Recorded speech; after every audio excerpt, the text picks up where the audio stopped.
ในวันที่26มังกร2026ที่นครหลวงเวียงจันทน์กรมงบประมาณแห่งรัฐกระทรวงการเงินได้จัดกองประชุมวิชาการคะแนนงบประมาณแห่งรัฐทั่วประเทศประจำปี 2025และทิศทางแผนการปี 2026โดยการเป็นประธานของท่านหนูเซยพรหมศรีจันทร์หัวหน้ากรมงบประมาณแห่งรัฐมีห้องหัวหน้ากรมคณะแผนกต่างหน้าจากองค์การบรรดากรมอ้อมข้างพร้อมด้วยผู้ต่างหน้าจากบรรดากระทรวงองค์การเทียบเท่าและแผนกการเงินคะแนนงบประมาณนครหลวงเวียงจันทน์บรรดาแขวงและเมืองในขอบเขตทั่วประเทศเข้าร่วมท่านหนูเซยพรหมศรีจันทร์ให้ฮู้ว่ากองประชุมครั้งนี้จะได้รับฟังการเผยแพร่บางนิติกรรมเป็นต้นข้อตกลงว่าด้วยการจัดตั้งและการเคลื่อนไหวของกรมงบประมาณแห่งรัฐฉบับเลขที่3464/กงลงวันที่8ตุลาคม2025ที่ติดพันกับเวียกงานคุ้มครองหัวหน่วยวิชาการกองทุนและเวียกงานการประเมินแผนงบประมาณแห่งรัฐนำเสนอแผนพัฒนาคะแนนการเงิน5ปีที่ติดพันกับเวียกงานงบประมาณเผยแพร่คำแนะนำการปฏิบัติเงินเดือนเงินอุดหนุนและเงินนโยบายต่างๆของพนักงานราชการครูทหารตำรวจและพนักงานบำนาญเสียองค์ค่าฉบับเลขที่4904/กง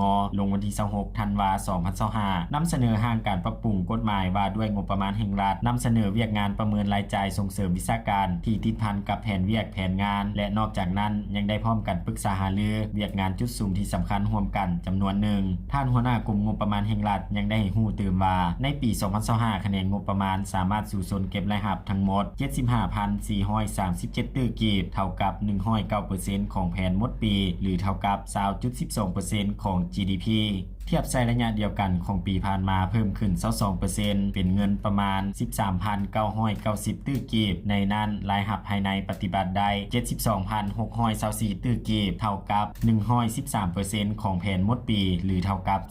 19.37% ของ GDP เทียบใส่ระยะเดียวกันของปีผ่านมาเพิ่มขึ้น 24% เป็นเงินประมาณ 14,309 ตื้อกีบประกอบมีรายรับศูนย์กลางปฏิบัติได้